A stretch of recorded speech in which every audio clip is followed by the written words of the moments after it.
नमस्कार विद्यार्थियों। आज हम जो है एक व्यष्टि अर्थशास्त्र के सिद्धांत उत्पादन एवं लागतों के अंतर्गत पैमानों के प्रतिफल के बारे में चर्चा करेंगे। और इस विषय पे बात करने से पहले हम ये भी जानना चाहेंगे कि उत्पादन एवं लागतों में किस प्रकार जो है पैमाने का जो प्रतिफल प्राप्त होता है, इसकी व्यावहारिक उपयोगिता क्या है, और कुछ जो हमारे सचित्र उदाहरण हैं, जो हमारे लाइव उदाहरण हैं, उनके माध्यम से हम ये भी समझेंगे कि एक अर्थशास्त्र में पैमाने के प्रतिफल का महत्व क्या है। तो ये जो प्रस्तुतिकरण है, जहाँ पर हम इस बात की चर्चा करने जा रहे हैं कि उत्पादन और लागतों में पैमानों के प्रतिफल का क्या अर्थ है, मैं डॉक्टर विजय श्रीवास्तव आने वाले घंटे में इन सब विषयों पर, इन बिंदुओं पर आपसे चर्चा करूंगा। तो सबसे पहले हम आपको ये बताएं कि इस यहाँ पर इस प्रस्तुति में हम ये बात देखेंगे कि इस जो विषय को हम समझ रहे हैं, जिस अवधारणा को हम समझने का प्रयास कर रहे हैं, उसका उद्देश्य क्या है, इसका परिचय क्या है, और अर्थशास्त्र में कोई भी सिद्धांत या जब अवधारणा का हम अध्ययन करते हैं, वो कुछ मान्यताओं पे आधारित होते हैं। तो उन मान्यताओं के बारे में भी हम चर्चा करेंगे। और साथ ही साथ हम ये भी जानेंगे कि ये जो विभिन्न अवधारणाएं हैं पैमानों के प्रतिफल से संबंधित, उनकी परिभाषाएं क्या हैं, इन अवधारणाओं की उपयोगिता क्या है, और इनकी वास्तविक जीवन में कैसे हम प्रयोग कर सकते हैं इन अवधारणाओं का, इसके बारे में भी आप जानेंगे।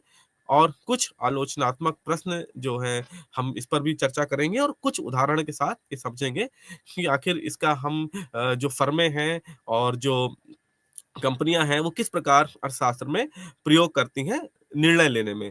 तो इस बारे में हम अपनी जो है विस्तार तक चर्चा करेंगे। तो सबसे पहले हम समझते हैं कि पैमाने के प्रतिफल हैं क्या, इनकी परिभाषा क्या है, इनकी व्याख्या क्या, और इसके प्रकार क्या हैं।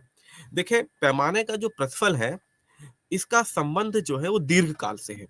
अर्थशास्त्र में हम दो प्रकार के कालों को समाहित करते हैं, प्रकार के कालों से अध्ययन करते हैं। एक काल होता है, उसको हम कहते हैं दीर्घकाल, और एक काल होता है, इसे कहते हैं अल्पकाल। इससे पूर्व के जो अध्याय हैं, इससे पूर्व के जो खंड हैं, उसमें आपने पढ़ा होगा, एक नियम होता है जिसे हम कहते हैं उत्पत्ति ह्रास नियम। तो उत्पत्ति ह्रास नियम जो है वो अल्पकाल से संबंधित है, जहां पर हम ये मान के चलते हैं कि उत्पादन के जो साधन है, वो उत्पादन का सिर्फ एक साधन जो है वो परिवर्तनशील है। बाकी साधन हम परिवर्तनशील नहीं कर सकते, या बाकी साधनों की मात्रा में नहीं बढ़ा सकते। उदाहरण के लिए, जैसे मान लीजिए कि आपके पास एक भूमि है और उस भूमि पर आपको गेहूं उगाना है। तो आप क्या कर सकते हैं कि आप दीर्घ काल में तो आप भूमि की मात्रा को बढ़ा सकते हैं, खरीद सकते हैं, उसकी मात्रा में परिवर्तन कर सकते हैं, उर्वरक को बढ़ा सकते हैं। लेकिन यदि मैं आपसे कहूं कि आप उसको अल्पकाल में, यानी कि 1 साल में, 6 महीने में आप भूमि की मात्रा को बढ़ा दें या उर्वरक बढ़ा दें, तो संभव नहीं हो पाता। यानी इसका अर्थ ये है कि जो अल्पकाल है, वहां पर सिर्फ और सिर्फ उत्पादन का सिर्फ एक साधन परिवर्तनशील है। आप क्या कर सकते हो? आप श्रम की मात्रा बढ़ा सकते हो। आप क्या कर सकते हो? या तो आप पूंजी की मात्रा बढ़ा सकते हो। पर जब दीर्घकाल, क्योंकि मैं बात कर रहा हूं पैमाने की प्रतिफल की, तो दीर्घ काल में हमारे सारे के सारे उत्पादन के साधन परिवर्तनशील होते हैं। तो पैमाने के प्रतिफल को समझने के लिए इस बात को समझना बहुत ही आवश्यक है कि सारे उत्पादन के साधन परिवर्तनशील हैं। अब इसका एक उदाहरण मैं आपको और देता हूं। देखिए, मान लीजिए कि आपके पास एक भूमि है, वहां पर आपने कारखाना लगाया है, या किसी फर्म ने कारखाना लगाया है। अब उस कारखाने में उत्पादन के साधन की आवश्यकता होगी, किसी भी वस्तु को जब हम उत्पादन करते हैं अर्थशास्त्र में, तो उसे हम कहते हैं कि उत्पादन फलन, कि उत्पाद जो है वो आगत के साथ जब हम उनका इस्तेमाल करेंगे, जब हम इनपुट्स का इस्तेमाल करेंगे, तब हमें आउटपुट मिलेगा। तो अंग्रेजी में इसको हम कहते हैं इनपुट आउटपुट रिलेशनशिप, यानी हिंदी में आगत निर्गत समावेशन या उसका विश्लेषण, उत्पादन फलन। ठीक है। तो अब मान लीजिए आपके पास एक कारखाना है, और वो कारखाने में आप कुछ भी या फर्म कुछ भी प्रयोग करती है। मान लीजिए कि वो जूता जूता बनाती है फैक्ट्री। अब उसमें उसको लेबर लगेगा, श्रम लगेगा, चमड़े का प्रयोग होगा, उसके पास मशीनरी होगी, उसके पास यातायात के संसाधन होंगे, अपने चीजों को ले जाने के लिए बहुत सारी चीजें होंगी। तो तब ये चीज है संसाधन। अब इन संसाधनों का प्रयोग करके ही जूते का उत्पादन किया जाएगा। जूते का जो उत्पादन हो रहा है वो क्या है? उत्पाद। और चमड़ा, आपका लेबर, श्रम, पूंजी, मशीन, ये सारी चीजें क्या है? ये सारी चीजें हैं साधन। अब अगर आपने इनकी मात्रा में परिवर्तन किया और इनकी सारी संसाधनों की मात्रा में परिवर्तन किया, तो ये दीर्घकाल से संबंधित हैं। इसका अर्थ ये है कि कोई भी कारक निश्चित नहीं है, उत्पादन के जो भी साधन हैं या जो भी कारक हैं, उनकी मात्रा को बदलकर बढ़ाया या घटाया जा सकता है। आप घटा भी सकते हैं या बढ़ा भी सकते हैं। जैसे उदाहरण के तौर पर कि किसी फर्म के पास 500 श्रमिक हैं जो उसकी फैक्ट्री में काम करते हैं। तो 1 साल के बाद हो सकता है कि वो अपनी श्रमिकों की संख्या बढ़ाकर 500 से 1000 कर दे। या उसके पास मान लीजिए 10 मशीनें हैं, तो वो क्या कर सकता है कि मशीनों की संख्या को बढ़ाकर 10 से 20 कर दें। या मान लीजिए उसके पास भूमि की एक टुकड़े की मात्रा 600 एकड़ है, हो सकता है कि वो नया कारखाना खोले, निवेश करे और 1200 एकड़ की एक नई भूमि ले ले। तो ये जो सारी प्रक्रिया है, ये दीर्घकाल से संबंधित है। तो पैमाने का जो प्रतिफल है, ये भी दीर्घकाल से संबंधित है, जहाँ पर उत्पादन के सारे साधनों में हम परिवर्तन कर सकते हैं। ये परिवर्तन अनुपातिक होता है और सारे संसाधनों की मात्रा को उसी के अनुसार बढ़ाया या घटाया जा सकता है। ठीक है? तो ये हमारा हो गया पैमाने के प्रतिफल को समझने का सबसे पहला आधार कि पैमाने का प्रतिफल दीर्घकाल से संबंधित है। ठीक है?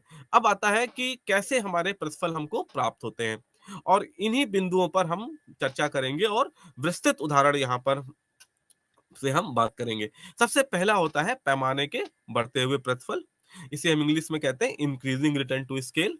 दूसरा हमारा होता है स्केल का लगातार रिटर्न या पैमाने के स्थिर प्रतिफल, इसको हम कहते हैं एक कांस्टेंट रिटर्न टू स्केल। तीसरा हमको जो प्रतिफल प्राप्त होता है, उसे हम कहते हैं ह्रासमान पैमाने का प्रतिफल। ह्रासमान पैमाने का प्रतिफल का मतलब है कि हमें पैमानों के घटते हुए प्रतिफल प्राप्त होते हैं। अब बात करते हैं पैमाने के बढ़ते हुए प्रतिफल। आखिर ये पैमाने के बढ़ते हुए प्रतिफल है क्या? और क्यों आखिर हमें पैमानों के बढ़ते हुए प्रतिफल प्राप्त होते हैं? इसको समझने से पहले एक उदाहरण समझते हैं कि पैमाने के बढ़ते हुए प्रतिफल का अर्थ ये होता है कि मान लीजिए कि आपके पास कोई संसाधन है और उस संसाधन के अनुसार आपको कुछ उत्पादन मिल रहा है। उदाहरण के तौर पर एक फैक्ट्री में 10 श्रमिक और 5 मशीनें हैं और हमें 20 जूता वो उत्पादित कर रहे हैं। छोटा-सा उदाहरण है कि 10 श्रमिक, 5 मशीन और वो 20 जूते का उत्पादन कर रहा है। जैसे ही उसने अपने संसाधनों को दुगना किया, यानी उसने 20 श्रमिक 10 मशीन कर दिया, लेकिन पहले हमें अगर 20 जूते मिल रहे पैदा हो रहे थे, अब अगर वहाँ पर 60 जूते का उत्पादन हो जाए, तो हम कहेंगे ये पैमाने का बढ़ता हुआ प्रतिफल है। यानी कि संसाधनों को तो आपने दुगना किया, दोनों संसाधन, वो आपने मशीन को दुगना किया, आपने लेबर को भी दुगना कर दिया, लेकिन आपको जो उत्पादन जो है वो तिगुना प्राप्त हुआ। तो उसे हम कहते हैं पैमाने के बढ़ते हुए प्रतिफल। अब ये होता क्यों है? ये प्राप्त क्यों होता है? ये ऐसा होता है कि मान लीजिए कि आपकी फैक्ट्री एक ऐसी जगह है जहाँ पर बिजली नहीं आती, या आपकी फैक्ट्री ऐसी जगह है जहाँ पर बिजली का कारखाना जो है या जो आपके कारखाने में बिजली है वो नहीं कटती है, यानी आपको अच्छी बिजली मिल रही है, कटौती नहीं होती। आपने जो कर्मचारी हायर किए हैं वो अच्छा देते हैं, तो आंतरिक तौर पर भी आपको फायदा है और बाह्य तौर पे भी फायदा है। तो उससे क्या होता है कि जब भी आप संसाधन को दुगना करते हैं तो आपको पैमाने का बढ़ता हुआ प्रतिफल मिलता है। एक और उदाहरण देता हूं मैं इसको समझने के लिए कि यदि आपने ऐसे श्रमिक हायर किए हैं, यदि किसी फर्म ने ऐसे श्रमिकों का को चयन किया है जो श्रमिक मेहनती हैं, जो श्रमिक बीमारी के कारण अवकाश कम लेते हैं, जो श्रमिक अपने काम में नियमितता बरतते हैं, जो श्रमिक मानव संसाधन की ट्रेनिंग लेते हैं, तो क्या होगा कि जैसे वो जो भी लेबर है, वो लगातार अगर प्रशिक्षण लेगा या लगातार उस लेबर में आपको सिक लीव कम लेगा या बीमार कम होगा, तो वो ज़्यादा प्रतिफल देने के योग्य होगा। इसी प्रकार जैसे मान लीजिए कि आपका कारखाना या किसी फर्म का कारखाना ऐसी जगह पर है जहां पर उसको बिजली की कटौती नहीं है, उसको यातायात की सुविधा अच्छी मिल रही है, तो उससे भी क्या होगा, पैमानों के बढ़ते हुए प्रतिफल प्राप्त होते हैं। मैं अपने इस लेक्चर में बाद में इन बातों पर चर्चा भी करूंगा, जिसे हम आंतरिक मितव्यताएं या मितव्यताएं कहते हैं। तो आप यहाँ से समझिए कि पैमाने के बढ़ते हुए प्रतिफल को पाने के बहुत सारे कारण हैं। उन कारणों में आंतरिक बचते और बाह्य बचते हैं। आंतरिक बचते वो बचते हैं या आंतरिक मितव्यताएं वो व्यताएं जिनके लिए आप कुछ पे नहीं करते, जिनके लिए फर्म कुछ जो है अपने पास से खर्चा नहीं करती, लेकिन उनको वो चीज प्राप्त होती है। ठीक है। अब उसी प्रकार दूसरा होता है पैमाने के लगातार रिटर्न, या हम कहते हैं इसको पैमाने के स्थिर प्रतिफल। अब आपने यदि संसाधनों को दुगना किया, 10 लेबर और 5 मशीन के साथ 20 जूते का उत्पादन हो रहा है, लेकिन आपने 20 लेबर 10 मशीन किया और आपको 40 जूतों का उत्पादन हो रहा है। तो इसका मतलब है कि जितना आपने संसाधनों को बढ़ाया, उतना ही आपको उत्पादन में प्रतिफल मिला, उतना ही रिटर्न मिला। तो इसे हम कहते हैं कांस्टेंट रिटर्न टू स्केल या पैमानों के स्थिर प्रतिफल। तीसरा होता है पैमानों के घटते हुए प्रतिफल। अब पैमानों का जो घटता प्रतिफल है, ये एक बहुत ही व्यापक अवधारणा है और वास्तविक आधार में इसको हम देख भी सकते हैं। यानी कि श्रमिकों की मात्रा को बढ़ाया गया, या मशीनों की मात्रा को बढ़ाया गया, या निवेश को बढ़ाया गया, लेकिन संसाधनों के बढ़ाने के बावजूद भी हमारा जो उत्पादन है उस गति से ना बढ़कर या उस दर से ना बढ़कर कम हो गया। संसाधनों को दुगना किया, लेकिन उत्पादन दुगना होने के बजाय 1.5 गुना हुआ। 10 लेबर या 10 श्रमिक, 5 मशीन थे और 40 जूतों का निर्माण होता था। आपने श्रमिकों की संख्या बढ़ाकर 20 कर दी, मशीनों की संख्या बढ़ाकर 10 कर दी, लेकिन आपका जो उत्पादन है वो 40 से बढ़ा, लेकिन कितना बढ़ा? 70 बढ़ा। अगर 80 बढ़ता तो स्थिर प्रतिफल होता, 120 बढ़ता तो बढ़ता प्रतिफल होता, लेकिन 40 से बढ़ा, कितना बढ़ा? 70। इसका मतलब है कि आपको पैमानों के घटते हुए प्रतिफल प्राप्त होते हैं। अब यहाँ पर हम फिर से और गहराई से समझने का प्रयास करेंगे कि आखिर जब हम अर्थशास्त्र में या गणितीय भाषा में इसको हम समझने का प्रयास करते हैं तो क्या कहते हैं। देखिए, उत्पादन के सभी जो प्रतिफल है, अगर हम उनको साधनों को बढ़ाएं और उन साधनों के बढ़ाने पर हमें उत्पादन दुगना मिले, ठीक है, और आगतों को बढ़ाया और उत्पादन मुझे दुगना मिलेगा, तो क्या होगा कि हमारी जो लागत है वो प्रति उत्पादन जो हम करते हैं, जिसे हम कहते हैं औसत लागत, वो कम हो जाती है। यानी कि जैसे जैसे हमको पैमाने के बढ़ते प्रतिफल प्राप्त होंगे, हमारी लागतों में जो औसत लागतें हैं वो घटेंगी। मैं आपको इसका एक दूसरा उदाहरण देता हूँ। एक शर्ट को बनाने के लिए मान लीजिए कुछ मजदूर लगे हैं, लेकिन यदि यही अगर आप 5,000 शर्ट या 10,000 शर्ट या 20,000 शर्ट बनाते हैं, तो जब बड़े पैमाने पर किसी चीज का उत्पादन होता है तो उसकी जो औसत लागत है, इसे इंग्लिश में हम कहते हैं पर यूनिट एवरेज कॉस्ट, वो कम हो जाती है। अब ऐसा होता क्यों है? पैमाने के बढ़ते प्रतिफल क्यों प्राप्त होते हैं? मैंने पहले भी इसके बारे में चर्चा की। अब इसको आपको मैं एक बहुत अच्छे से उदाहरण से समझाता हूँ। मैंने कहा इसके 2 कारण हैं। पहला कारण क्या है कि आंतरिक बचतों का प्राप्त होना, और दूसरा कारण क्या है कि हमें बाह्य बचतों का प्राप्त होना या बाह्य मितव्यताओं का प्राप्त होना। तो सबसे पहले हम बाह्य मितव्यताओं की बात करेंगे कि बाह्य मितव्यताएं कैसे प्राप्त की जाती हैं। मान लीजिए कि एक फर्म है और वो फर्म जो है वो कन्फेक्शनरी बनाती है। कन्फेक्शनरी का मतलब कि चीनी से संबंधित कुछ चीजें बनाती है, और उसका जो मूल संसाधन है, यानी कि चीनी की फर्म होगी या कन्फेक्शनरी की फर्म होगी, तो क्या करेगी वो? उसके लिए गन्ना जो है एक प्राकृतिक संसाधन है, एक इनपुट है। गन्ना खरीदती है, मशीन अ, रहेगी, गन्ने के साथ साथ बिजली की उसको जरूरत होगी, उसको साथ साथ सड़क मार्ग से गन्ना पहुंचाने के लिए, लाने के लिए ट्रकों की जरूरत होगी, यानी कि यातायात के संसाधनों की जरूरत होगी। तो एक फर्म के लिए ये सारी चीजें बड़ी महत्वपूर्ण हैं। अब अगर सरकार द्वारा, देखिए यहाँ पर फर्म का कोई भी रोल नहीं है या फर्म की कोई भूमिका नहीं है, यानी कि जहां पर गन्ने के उसकी फैक्ट्री है, कन्फेक्शनरी आइटम की फैक्ट्री है, जहां पर वो चीनी मिल है, अगर वहां की रोडें सरकार बड़ी अच्छी बना देती है, यानी कि वहां पर सरकार ने निवेश किया कि यहाँ की जो सड़कें हैं वो बड़ी अच्छी बनाई जाएंगी और यहाँ पर बिजली जो है वो 24 घंटे मिलेगी, तो उससे क्या होगा? उससे होगा ये कि आपको एक फायदा मिलेगा, फर्म को एक फायदा मिलेगा कि उसको अपने पास से कुछ नहीं देना पड़ रहा है, सरकार ने अच्छी रोडें बना दी, अच्छी उसको बिजली की सुविधा मिल रही है, तो उसकी जो पर यूनिट कॉस्ट है या जो उसकी औसत लागत है वो कम हो जाएगी और उसको पैमाने का बढ़ता हुआ प्रतिफल मिलेगा। इसको हम अ, साथ-साथ इसको हम मितव्ययताएँ भी कहते हैं और इसको हम कहते हैं पॉजिटिव एक्सटर्निटी। इसको हिंदी में कहते हैं सकारात्मक मितव्ययताएँ, कि किसी भी ऐसी प्रणाली के लिए, किसी भी ऐसी वस्तु के लिए जब हम अपनी जेब से या अपने पास से कुछ पे नहीं करते, यानी कि फर्म अपने पास से कुछ पे नहीं कर रही है, पर उसको बाहर से लाभ मिल रहा है, तो उसको हम कहते हैं कि हमें बाह्य बचतें मिल रही हैं और उसके कारण हमें पैमानों का बढ़ता हुआ प्रतिफल प्राप्त होगा। अब इसका एक दूसरा उदाहरण भी देते हैं।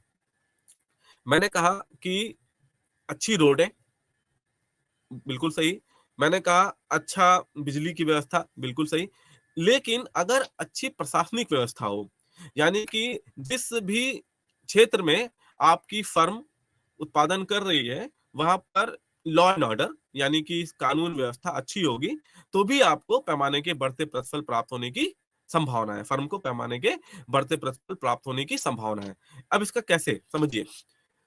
जो भी क्षेत्र जहाँ पर अपराध कम होते हैं, जो भी क्षेत्र जहाँ पर लॉ एंड ऑर्डर की व्यवस्था अच्छी रहती है, जो भी क्षेत्र जहाँ पर गवर्नेंस या जिसे हम कहते हैं सुशासन अच्छा रहता है, वहाँ पर क्या है कि निवेश ज़्यादा से ज़्यादा लोग करते हैं। जब ज़्यादा से ज़्यादा निवेश होता है, तो ज़्यादा से ज़्यादा हमें प्रतिफल मिलने की संभावना होती है। क्योंकि व्यापारियों को या फर्म के काम करने वाले कर्मचारियों को या फर्म के जो मालिक हैं, उनको ये डर नहीं रहता कि हमारे वहाँ कानून व्यवस्था जो है वो खराब है, तो उससे उत्पादन की जो है वो क्षमता बढ़ती जाती है। तो ये भी एक उदाहरण है जिसे हम कहते हैं बाह्य मितव्ययताएं। इस कारण हमें पैमाने के बढ़ते हुए प्रतिफल प्राप्त होते हैं।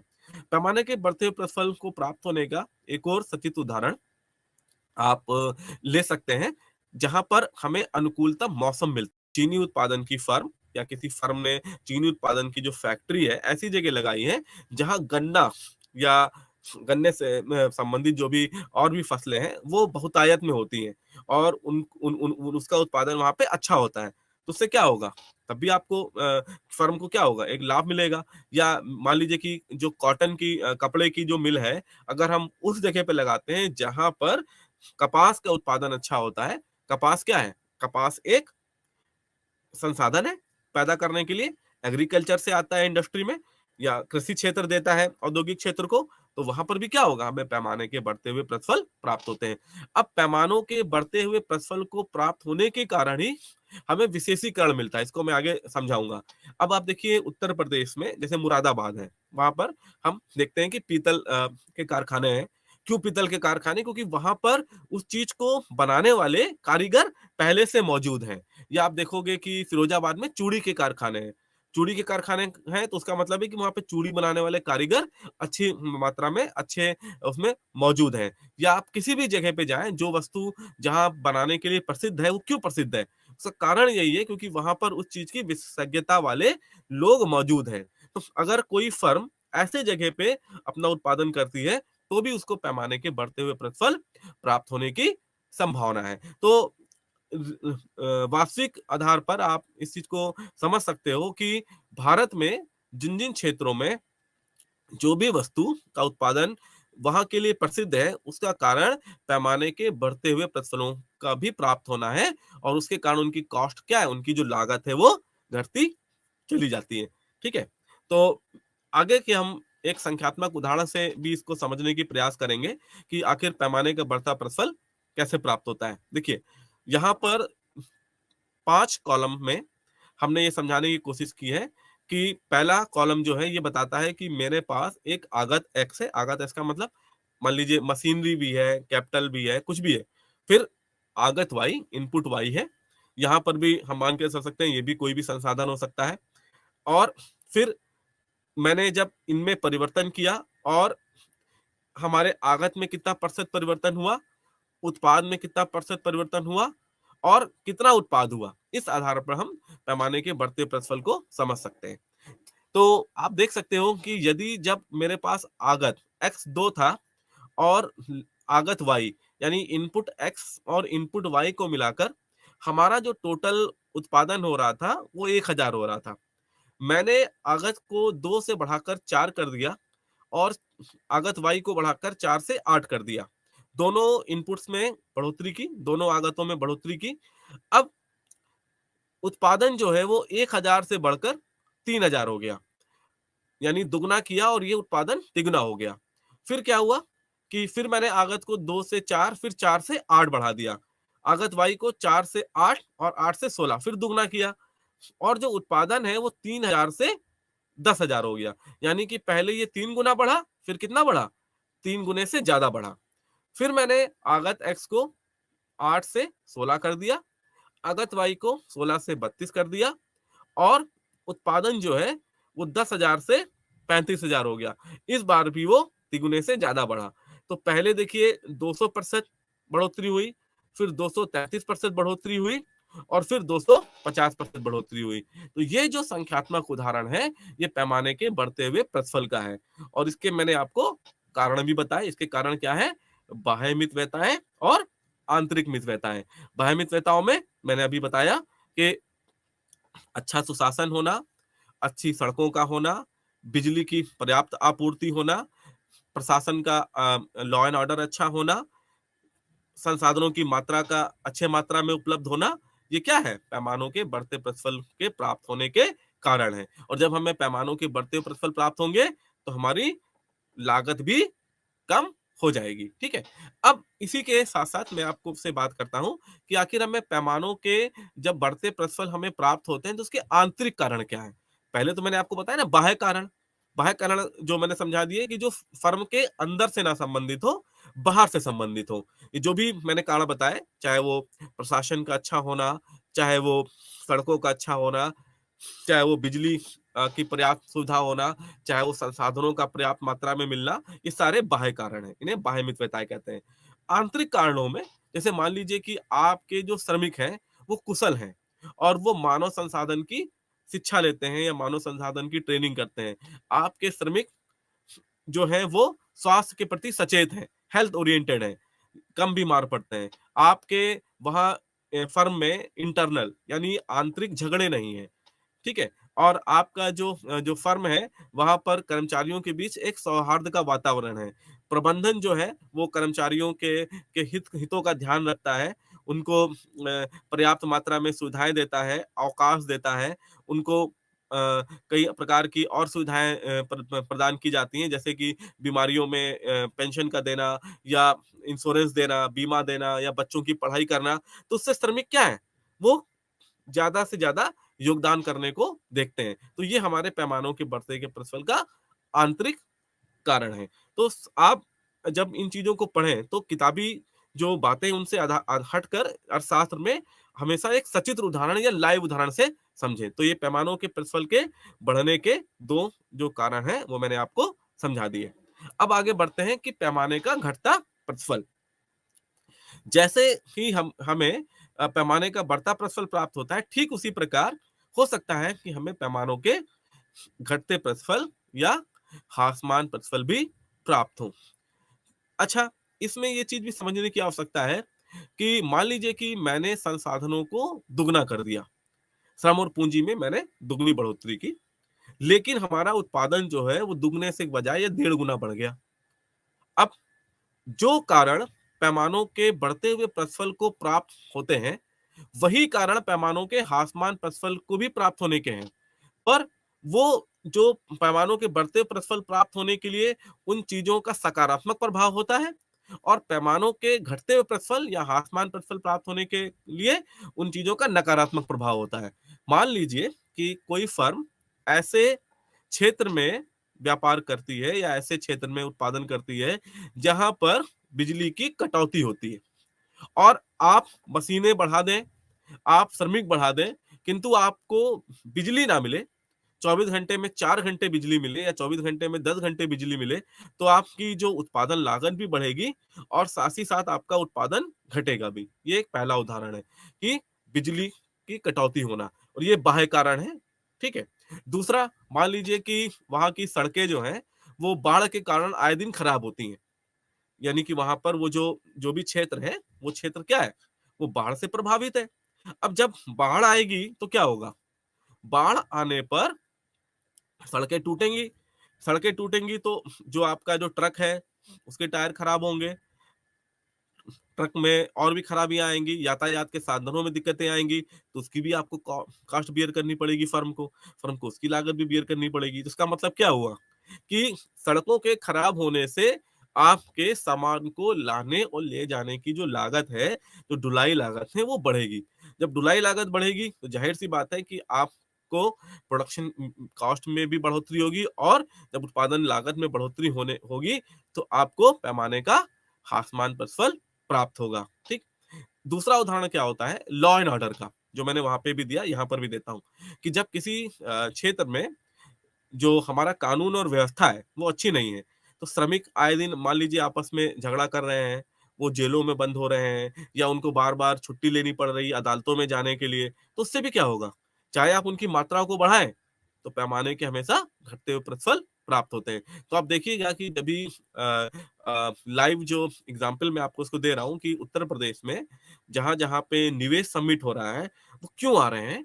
वो निवेश करने के लिए इसलिए आ रहे हैं क्योंकि यहाँ पर अब लॉ एंड ऑर्डर व्यवस्था अच्छी है।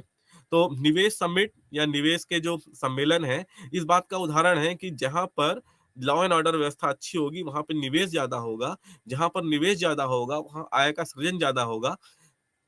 ये एक मैक्रो इकोनॉमिक पर्सपेक्टिव से मैं इसको समझाने का प्रयास कर रहा हूँ, यानी कि व्यापक अर्थशास्त्र। साथ ही साथ उन फर्मों को भी जो वहाँ पे काम कर रही हैं, उनको भी फ़ायदा मिलेगा। तो लेकिन अगर मान लीजिए इसका उल्टा हो जाए, दंगे हों या आपके वहाँ पर हड़तालें हों, तो क्या होगा? निवेश नहीं आएगा। जब निवेश नहीं आएगा तो चाहे आप जितना श्रम और पूँजी बढ़ाएँ, तो आपका जो जो आपका उत्पादन है, उस हिसाब से नहीं बढ़ पाएगा।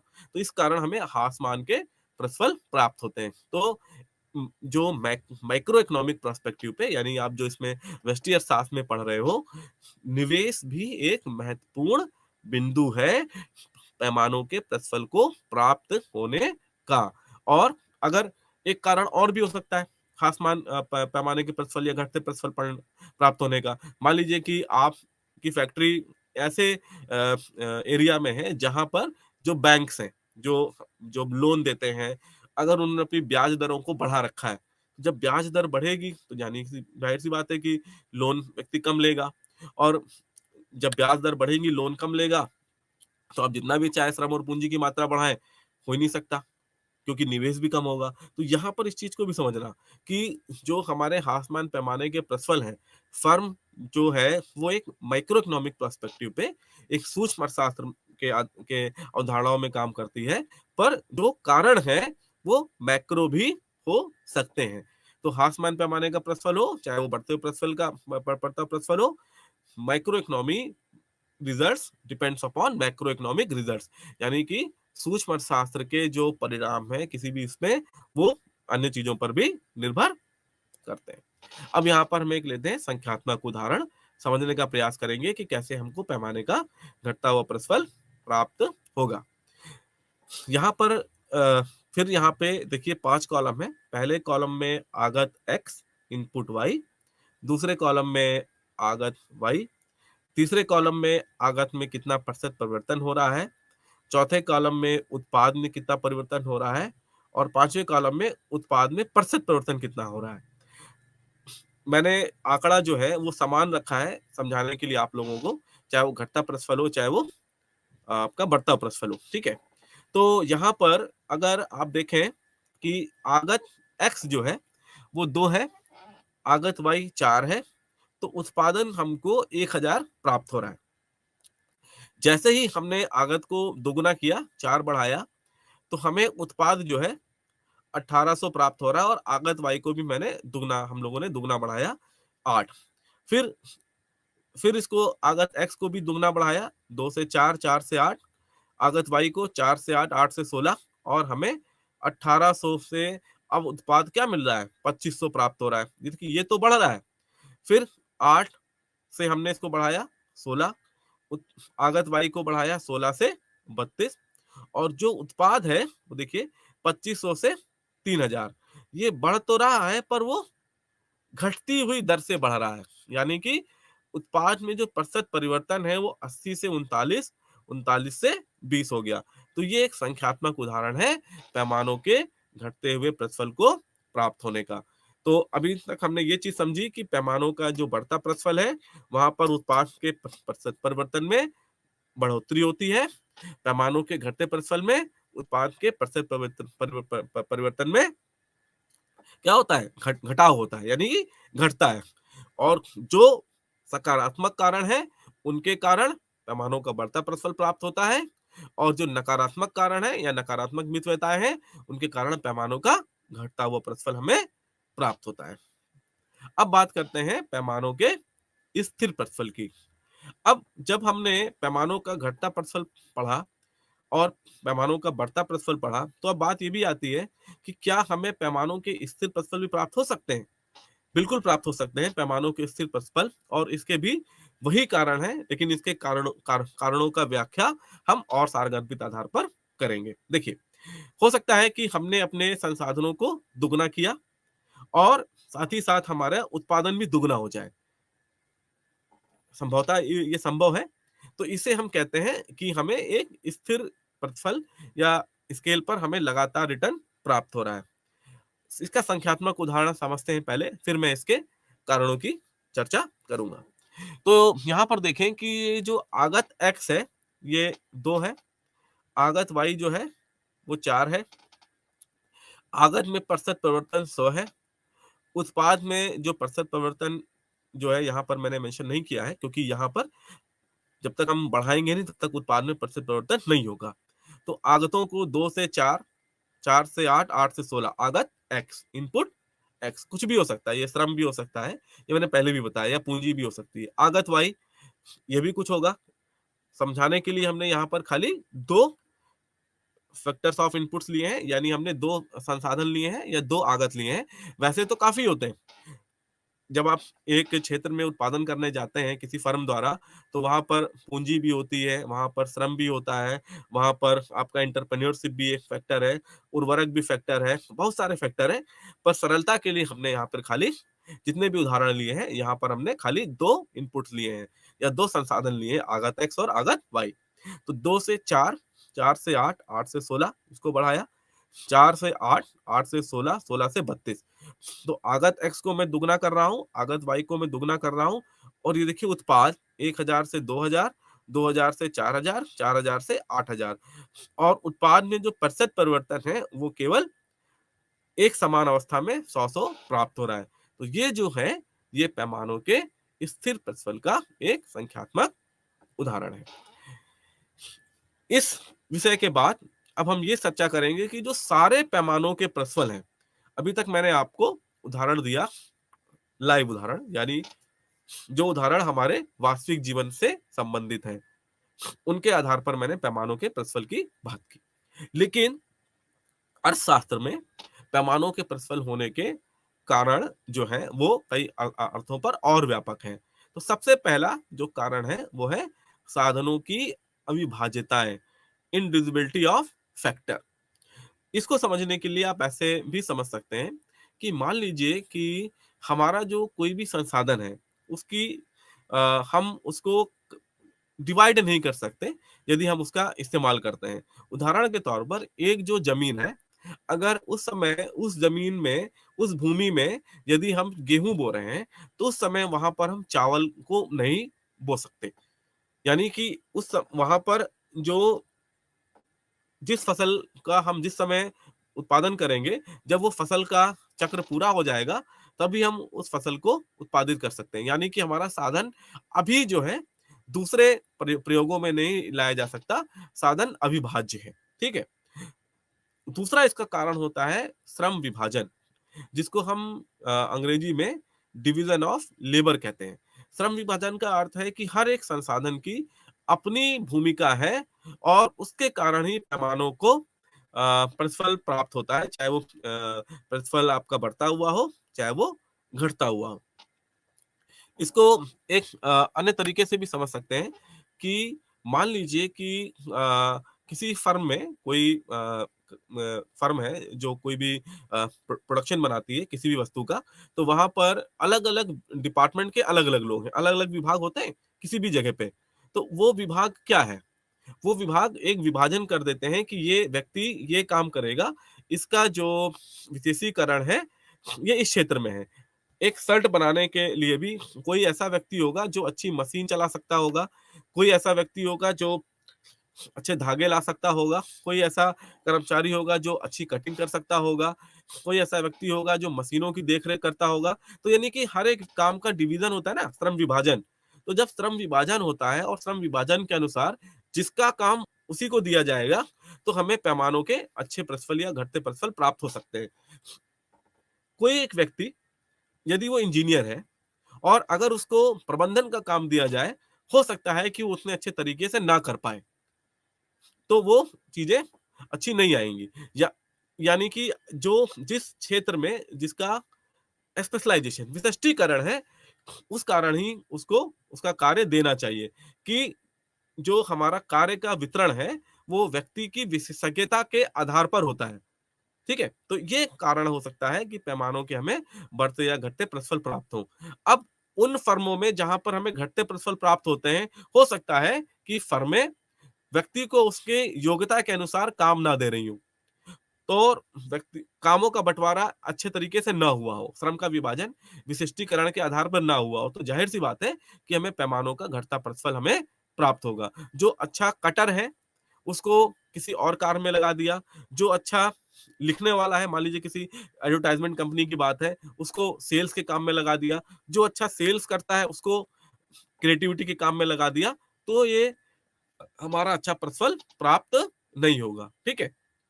अच्छा, प्रबंधन की जटिलता एक सबसे बड़ा कारण हो सकता है। जटिलता का मतलब होता है कॉम्प्लेक्सिटी।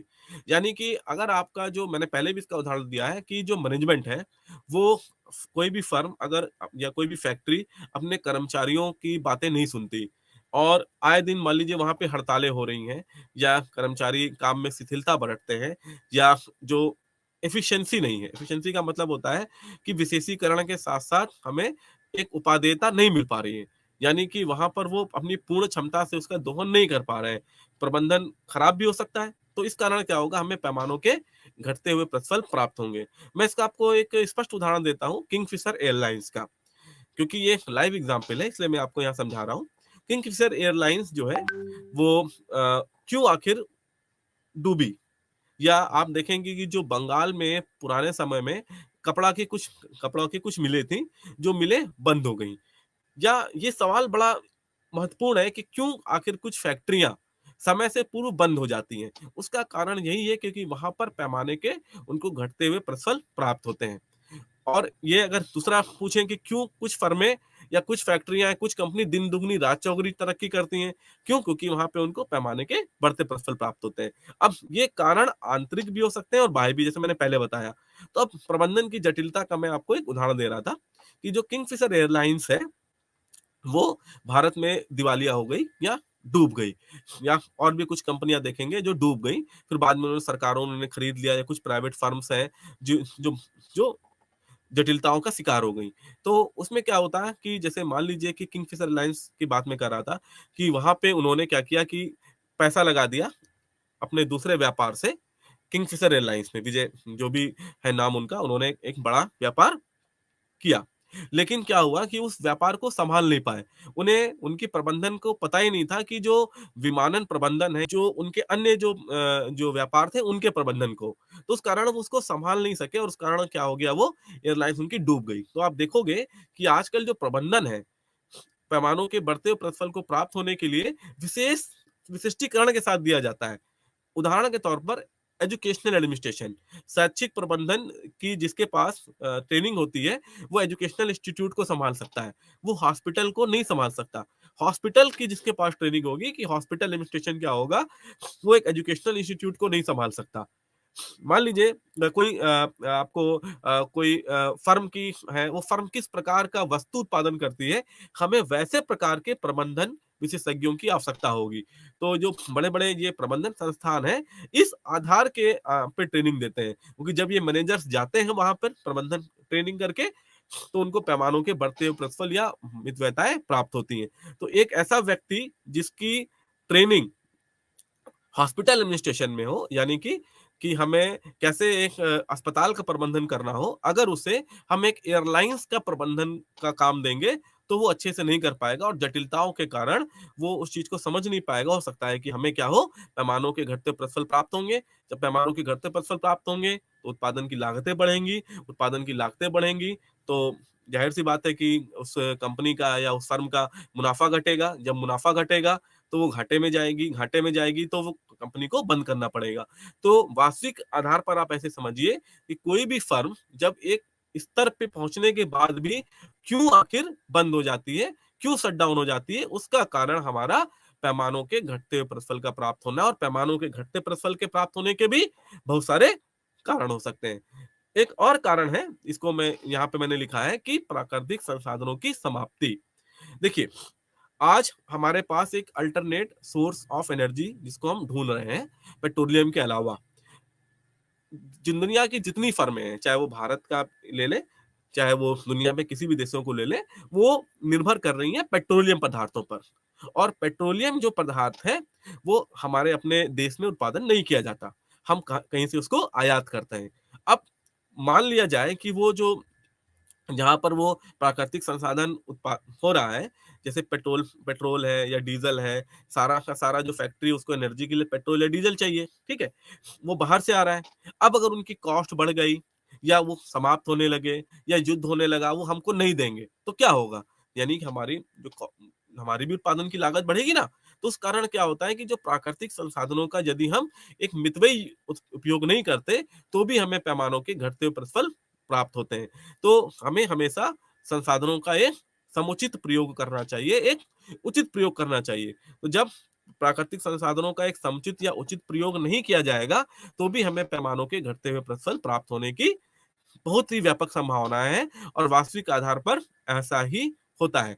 अब क्या है, इसीलिए तो दुनिया की जितनी भी अर्थव्यवस्थाएँ हैं, वो मैक्रो लेवल पर भी और माइक्रो लेवल पर भी अल्टरनेटिव सोर्स ऑफ एनर्जी को तलाश रही हैं कि कम से कम सोलर एनर्जी रहे, कम से कम हमारे पास एक हाइड्रो एनर्जी रहे या एनर्जी के अन्य स्रोत रहें जिनके कारण हम फर्मों को चला सकें, फर्मों के ईंधन को चला सकें। तो अब ये आपको उदाहरण देखिए कि जो कुछ फर्में हैं, उन्होंने परिवर्तन किया अपने उत्पादन के साधनों में भी। क्या है कि अब सिर्फ कारें जो हैं वो डीज़ल या पेट्रोल से चलने वाली तो नहीं बनाई जा रही हैं, कैसे बनाई जा रही हैं?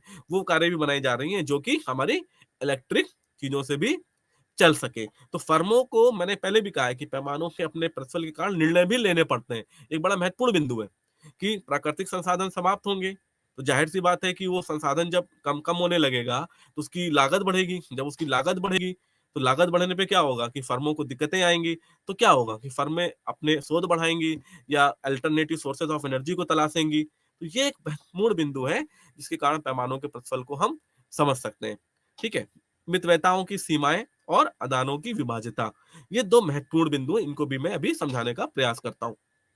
देखिए, हर एक फर्म जो है, वो क्या करती है कि अपने वहाँ जो उत्पादन करती है, तो उसके लिए वो एक कुछ शोध या रिसर्च सेंटर खोलती है।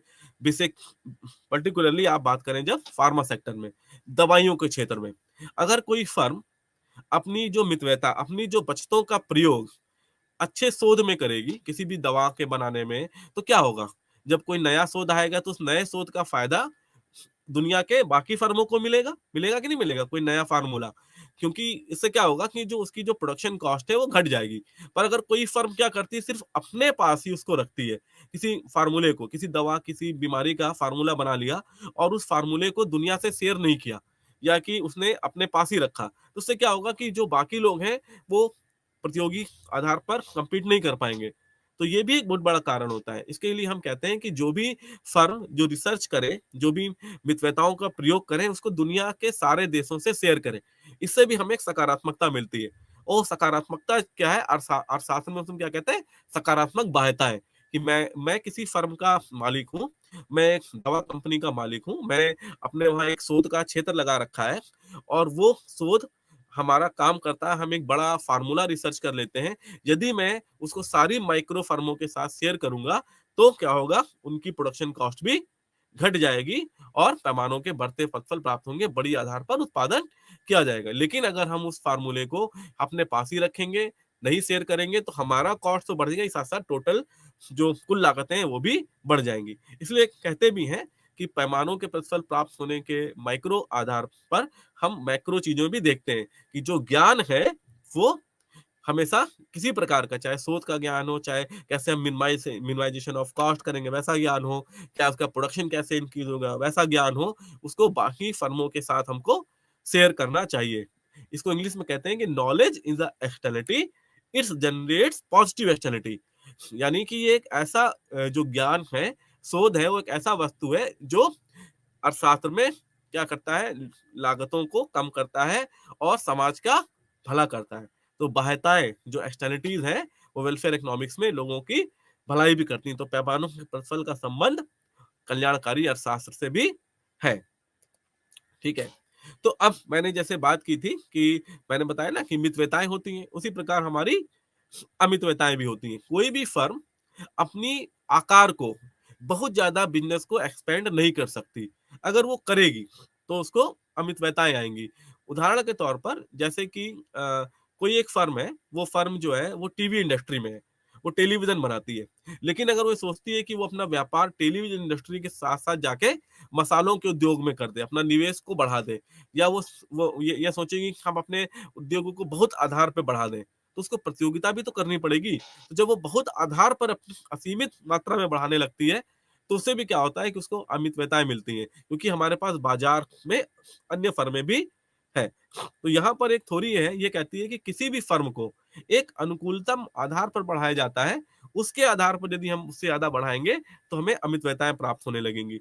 एक हिंदी में कहावत है कि उतनी ही पाँव पसारने चाहिए जितनी लंबी सौर हो। हमें उतना ही पाँव पसारना चाहिए जितनी हमारी लंबी चादर हो। तो कोई फर्म जब निवेश के लिए अपने आकार से बड़ी चली जाती है, तो उसकी कॉस्ट ऑफ प्रोडक्शन यानी उसका जो उत्पादन का लागत है, वो बढ़ता है और उस कारण भी उसको पैमाने की अमितव्यताएँ प्राप्त होती हैं, और पैमानों की अमितव्यताओं के प्राप्त होने के कारण पैमानों के घटते प्रतिफल हमेशा प्राप्त होते हैं। ये एक महत्वपूर्ण ग्राफ है। यहाँ पर मैंने अंग्रेजी में लिखा है, उसका एक विशेष कारण है, क्योंकि ये जो ग्राफ है, ये जो LRAC, ये दीर्घकालीन ग्राफ है, और इस चित्र में मैं आपको पैमानों के प्रतिफल और लागत के बीच में संबंध बता रहा हूँ, समझाने की प्रयास करता हूँ।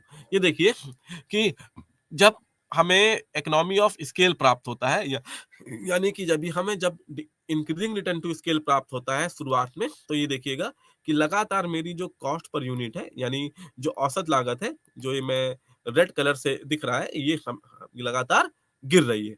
और इसके बहुत सारे कारण हैं जो मैंने आपको कारण बताए कि आंतरिक बचतें प्राप्त होंगी, बाह्य बचतें प्राप्त होंगी, फर्मों को बाहर से कुछ लाभ मिलेंगे, आंतरिक कुछ लाभ मिलेंगे, सुशासन, अच्छी सड़कें, वो सारे कारण। तो ये देखिए यहाँ पर ये इसकी जो कॉस्ट है वो घटती जा रही है, ठीक है?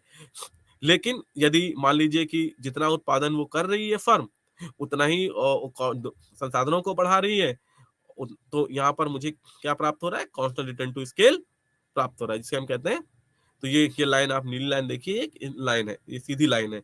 लेकिन जैसे ही जैसे अगर हमें डिसइकोनॉमी ऑफ स्केल प्राप्त होगा, यानी कि नेगेटिव एक्सटर्नलिटी प्राप्त होगी, यानी अमितव्यताएँ प्राप्त होंगी, बाहरी तौर पर और आंतरिक तौर पर। आंतरिक तौर पर समझ लीजिए कि मान लीजिए कि आपके कर्मचारी, फर्म के कर्मचारी आपस में झगड़ा कर रहे हैं, फर्म के कर्मचारी ज़्यादातर बीमार हो रहे हैं, या ज़्यादा लीव ले रहे हैं, ठीक है? और उनमें विशेषज्ञता नहीं है, वो ह्यूमन रिसोर्स की ट्रेनिंग नहीं करते हैं, स्टेगनेंट है लर्निंग में, तो आपको क्या होगा? डिसइकोनॉमी ऑफ स्केल प्राप्त होगा। तो ये देखिए ऐसे, तो ये जो कर्व है, ये एक यू शेप में आता है। इसको हम तस्तरी के आकार का भी कहते हैं। तो ये कर्व होता है दीर्घकालीन लागत कर्व। तो दीर्घकालीन लागत कर्व का जो संबंध है, वो पैमानों के प्रतिफल के साथ होता है, और जैसे-जैसे हमें स्केल्स मिलते हैं, वैसे-वैसे हमारे दीर्घकालीन वक्र का आकार होता है। दीर्घकालीन वक्र का आकार और लागत में भी संबंध में एक महत्वपूर्ण बिंदु ये भी है कि किसी फर्म के एक यूनिट में तो उसको इंक्रीजिंग रिटर्न टू स्केल प्राप्त हो सकता है, यानी कि पैमाने के बढ़ते प्रतिफल प्राप्त हो सकते हैं, पर हो सकता है कि दूसरी जगह उसको कांस्टेंट रिटर्न टू स्केल मिल रहा है। तो ये जो दीर्घकालीन लागत वक्र होता है, ये किसी फर्म के अल्पकालीन लागत वक्रों का जोड़ भी होता है। मैं आपको उदाहरण देता हूँ। मारुति का मान लीजिए कोई कारखाना हरियाणा में है, मारुति का कोई कारखाना मान लीजिए उत्तर प्रदेश में है, और मारुति का कोई कारखाना बंगाल में है। तो ज़रूरी नहीं है कि तीनों जगह उसको समान आकार का स्केल प्राप्त हो। हो सकता है कि बंगाल में लोग ज़्यादा हड़तालें करें, तो हमें पैमानों के घटते प्रतिफल प्राप्त हों। हो सकता है कि गुजरात में प्रशासनिक व्यवस्था अच्छी हो, बिजली की पूरी आपूर्ति मिले, तो हमें इकोनॉमिक ऑफ स्केल या इंक्रीजिंग रिटर्न टू स्केल मिले। हो सकता है कि उत्तर प्रदेश में बिजली संभावना पूरी मिल रही हो, लॉ एंड ऑर्डर भी अच्छा हो, पर संसाधन उतने अच्छे ना मिल रहे हो, तो हमें कॉन्स्टेंट रिटर्न टू स्केल प्राप्त हो सकता है। तो एक फर्म की जो एक फैक्ट्री होती है, वो सिर्फ एक जगह तो नहीं पैदा बनाती है अपना सामान। जैसे मान लीजिए कि पार्ले जी का बिस्कुट है, वो सिर्फ एक जगह नहीं बनता।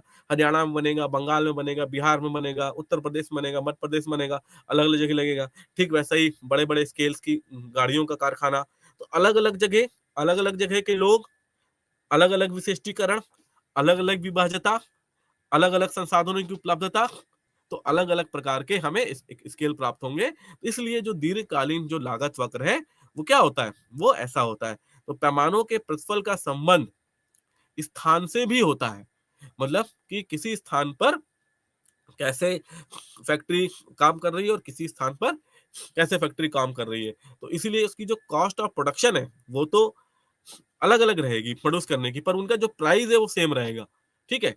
क्योंकि कोको कोला का प्राइस एक डिसाइड होता है, या मारुति 800 का प्राइस डिसाइड होता है, तो उसकी ऑन रोड कॉस्ट डिफरेंस हो जाएगी। क्यों डिफरेंस हो जाएगी? क्योंकि यहाँ पर उसको डिफरेंट काइंड ऑफ स्केल भी मिलेगा। ठीक है? तो ये हमारा पैमानों के प्रतिफल और लागत के बीच में संबंध है। अब हम बात करते हैं कि हमने अभी तक इसमें क्या समझा। ये कुछ की बिंदु हैं या कुछ स्मरणीय बिंदु हैं, जिन्हें हमने अपने इस संभाषण में, जिसे हमने आज के अपने इस चर्चा में समझा है। पहला पॉइंट कि पैमाने का प्रतिफल का संबंध दीर्घकाल से है, और दीर्घकाल वह अवस्था है जहां पर उत्पादन के सारे साधन क्या है? परिवर्तनशील हैं। ठीक? इसका संबंध अल्पकाल से नहीं हो सकता। अल्पकाल से उत्पत्ति ह्रास नियम का संबंध होता है। दूसरा, पैमानों के प्रतिफल के सभी साधन परिवर्तनशील हैं। ये मैंने आपको समझा दिया। पैमाने के जो प्रतिफल हैं, उनको सम उत्पाद वक्र से दर्शाया जा सकता है। सम उत्पाद वक्र का मतलब है कि यदि मैं ऐसे उत्पादनों की मात्राओं में परिवर्तन करूं, संसाधनों की मात्राओं में करूं, पर प्रत्येक बिंदु पर समान उपयोगिता मिले। मान लीजिए कि जैसे कि मैंने 10 लेबर और 15 मशीन के साथ 12 सल्टे बना रहा हूं। मैंने मशीन बढ़ाई 16 और लेबर घटा दी 8, लेकिन अभी मुझे 12 ही सल्टें मिल रही हैं। इसका मतलब है सम उत्पाद वक्र। यानी कि अगर मैं संसाधनों को परिवर्तन करता हूं, लेकिन मुझे समान अवस्था में समान उत्पादन उसके प्रत्येक बिंदु पर मिलता है, जिसको हम कह सकते हैं कि पैमानों के प्रतिफल को हम वक्र से भी दर्शा सकते हैं। क्योंकि अगर समुत्पाद वक्र ऊपर की ओर जाएगा तो बढ़ेगा। तो आने जो यूनिट है, जो खंड इकाई है, उनमें इस बारे में, या पिछली इकाइयों में आपने इसके बारे में अवश्य पढ़ा होगा कि समुत्पाद वक्र क्या होते हैं और समुत्पाद वक्र का क्या संबंध होता है। ठीक है? फिर हमने ये समझा कि 3 प्रकार के हमें प्रतिफल प्राप्त हो सकते हैं: स्थिर प्रतिफल, बढ़ते हुए प्रतिफल और घटते प्रतिफल। और इन प्रतिफलों का संबंध भी मैंने आपको कारण भी समझाया। फिर मैंने आपको ये भी समझाया कि जो भी हमारे जो प्रतिफल प्राप्त हो रहे हैं, इनका संबंध हमारा उत्पादन लागतों से है। और उत्पादन लागतों का मतलब average cost of production, total cost से भी है। हमारा हमारी जो कुछ कॉस्ट हैं, जैसे उन्हें हम कहते हैं कि लॉन्ग रन कॉस्ट, कुछ कॉस्ट होती हैं शॉर्ट रन कॉस्ट, अल्पकालीन लागतें, दीर्घकालीन लागतें, ठीक है? और इन चीजों से संबंध पाया जाता है। एक महत्वपूर्ण बिंदु ये भी है कि जब कोई फर्म लगातार काम करती है, तो लर्निंग बाय डूइंग करती है, सीखते सीखते। तो यदि कोई फर्म लगातार सीखती है, तो उसकी भी लगातार जो एवरेज कॉस्ट है वो घटती जाती है, और इस कारण भी उसको पैमानों के बढ़ते हुए प्रतिफल प्राप्त हो सकते हैं। जो भी कोई नई फर्म आई है, या कोई नया व्यापारी आया है किसी व्यापार में, तो उसको इतना अनुभव नहीं है, तो उसको क्या होगा, उसकी जो कॉस्ट है पर यूनिट, वो हमेशा क्या आएगी, बढ़ेगी। लेकिन कोई ऐसा व्यापारी या कोई ऐसी फर्म जो उस क्षेत्र में 50 साल से कार्य कर रही है, तो उसके अच्छे संबंध होंगे लोगों से, उसके अच्छे संबंध होंगे, उसके पास अच्छा पूंजीगत पैसा भी होगा, उसके अच्छे संबंध बैंक से भी होंगे, तो भी उसको क्या अच्छा पैमानों का प्रतिफल प्राप्त हो सकता है। तो इसका मतलब ये मैंने आपको समझाया कि पैमानों के प्रतिफल का संबंध उत्पादन लागतों से भी है। फिर मैंने आपको ये भी समझाया कि बाहरी और आंतरिक कारणों से हमें पैमानों की जो लागतें हैं वो घट या बढ़ सकती हैं। अब बाहरी या आंतरिक कारण जो है, जैसे अविभाज्यताएं हो गई, ठीक है, विशिष्टीकरण हो गया, ठीक, प्रबंध की योग्यताएं हो गई, या उसकी आपकी अपॉर्च्युनिटी कॉस्ट हो गई, तो ये सारी चीज़ें भी हमें आंतरिक लागतें या घटिया बढ़ सकती हैं, इस कारण जो पैमानों के प्रतिफल के कारण। किसी फर्म को ये याद रखिए, ये सबसे महत्वपूर्ण बिंदु है, तीनों प्रकार के प्रतिफल प्राप्त हो सकते हैं। ऐसा नहीं है कि कोई फर्म ये कहती है कि मुझे सिर्फ़ पैमानों के इंक्रीज़िंग रिटर्न प्राप्त हो रहे हैं या बढ़ते प्रतिफल प्राप्त हो रहे हैं या स्थिर प्रतिफल प्राप्त हो रहे हैं या हमें सिर्फ़ और सिर्फ़ घटते प्रतिफल प्राप्त हो रहे हैं। मैंने इसका आपको तर्क भी बताया, मैंने इसका आपको उदाहरण भी बताया कि जैसे मैंने बताया कि मारुति है और मारुति का एक कारखाना उत्तर प्रदेश में, मारुति का एक कारखाना बंगाल में है या मारुति का एक कारखाना बिहार में है, तो 3 अलग-अलग जगह हुए ना, तो तीनों अलग-अलग जगह पे हो सकता है कि एक जगह उसको बढ़ता मिले, एक जगह उसको घटता मिले और एक जगह उसको स्थिर प्रतिफल मिले। तो किसी भी फर्म को तीनों प्रकार के प्रतिफल हमारे प्राप्त हो सकते हैं। तो ये सारे बिंदुओं पर हमने आज समझा कि आखिर पैमाने के प्रतिफल हैं क्या? आखिर हमें पैमानों के प्रतिफल को कैसे समझना चाहिए? फिर पैमानों के प्रतिफल प्राप्त होने के कारण क्या है? ये जो समुत्पाद वक्र वाला बिंदु है, ये जब आपने पिछली इकाई में पढ़ा होगा, तो वहाँ पे आपने इसको समझा भी होगा। तो उत्पादन और लागतों के इस व्याख्यान में जहाँ पर हमने पैमानों के प्रतिफल की एक सारगर्भित बात की, साथ-साथ हमने कुछ सचित्र और सामयिक उदाहरणों के साथ उनको समझने का प्रयास किया। आशा है आपको यहाँ पे ये चीज़ समझ में आई होगी कि कैसे हम इनको समझ सकते हैं और पैमानों के प्रतिफल के को आप समझने के बाद जो आपके आने वाले जो यूनिट है, जहाँ पर आप ये समझेंगे कि कैसे हम एक श्रम प्रधान इकाई एक फर्म काम करती है, कैसे एक फर्म जो है पूँजी प्रधान इकाई में भी काम कर सकती है, कैसे एक एक फर्म जो है किसी प्रतियोगिता में काम कर सकती है, कैसे फर्म जो है वो एक मोनोपोली में काम कर सकती है, कैसे फर्म एक जो है अल्पा अधिकार में काम कर सकती है। तो पैमानों के जो प्रतिफल हैं, वो विभिन्न जो प्रकार के हमारे बाज़ार हैं, जैसे कि पूर्ण प्रतियोगिता और अल्पकाल प्रतियोगिता, अल्पाधिकार, है ना? एकाधिकार, एकाधिरात्मक प्रतियोगिता, तो वहाँ पर भी जो काम करने वाली फर्में हैं, उनको भी वहाँ पर पैमानों के विभिन्न प्रतिफल हमारे प्राप्त हो सकते हैं। तो जो पैमानों का प्रतिफल को समझने के बाद, आप उन अध्याय में भी इन चीज़ों को बेहतर तरीके से समझ सकते हैं। प्लस पैमानों के प्रतिफल को समझने के बाद आप समुत्पाद वक्र के उन अवधारणाओं को भी समझ सकेंगे, जहाँ पर समुद्र वक्र में परिवर्तन करके कैसे कोई भी फर्म जो है वो प्राप्त कर सकती है एक अनुकूलतम अवस्था, जिसे हम कहते हैं कि हम कोई भी फर्म किस प्रकार से एक अधिकतम उत्पादन को प्राप्त कर सकती है या एक मिनिमम लागत को प्राप्त कर सकती है या हम ये कह सकते हैं कि अनुकूलतम लागतों को कैसे प्राप्त करना है और अनुकूलतम उत्पादनों को कैसे प्राप्त करना है। तो पैमानों के प्रतिफल को समझने के बाद आप इन चीज़ों पर भी अपना एक रहस्य समझ जाएँगे। तो इसमें अभी जितने भी मैंने बिंदुओं पर चर्चा की है, आशा करता हूँ कि आपको ये चीज़ें समझ में आई होंगी। आने वाले अन्य जो आपके लेक्चर हैं, वहाँ पर आप इन इस विषय के आधार पर आप गहनता से और जो आर्थिक अवधारणाएँ हैं, उनका आप अध्ययन कर सकेंगे और एक महत्वपूर्ण बिंदु ये है कि आप इन जो अवधारणाओं को समझें, हमेशा एक सचित्र और लाइव उदाहरण के साथ समझें। जैसे कि मैंने आपको एक एयरलाइंस कंपनी का उदाहरण दिया कि कैसे उसकी कंपनी में गिरावट आई या कैसे वो कंपनी शट डाउन हो गई। तो अपने आस-पास जो चीज़ें घटित होती हैं, कि जो अखबारों में आप पढ़ते हैं कि कोई फर्म कैसे बंद हो जा रही है या कोई फर्म कैसे दिन दुगनी रात चौगुनी तरक्की कर रही है, ये चीज़ें भी आप यहाँ से रिलेट कर सकते हैं, यहाँ से आप इसको संबंध के आधार पर समझ सकते हैं। क्योंकि ये एक लाइव विषय है, एक एक लाइव एग्ज़ाम्पल्स है और economics is a live subject where you can decode where आप जहाँ पर किसी भी चीज़ को अच्छे से लिंक कर सकते हैं, केस अध्ययन के आधार पर। तो आप इसमें देखें, अखबारों में अवश्य देखें और उसको ज़रूर पॉइंट आउट करें केसेस को कि आखिर ये केस आया रोटोमैक पेन का, अच्छा ये केस है हमारा माल्या एयरलाइंस का, ये केस है इस बिस्कुट कंपनी के बंद होने का, ये केस है इस फार्मेसी कंपनी के बंद होने का। हो सकता है उसके कुछ मैक्रो या माइक्रो कारण रहें। धन्यवाद, नमस्कार।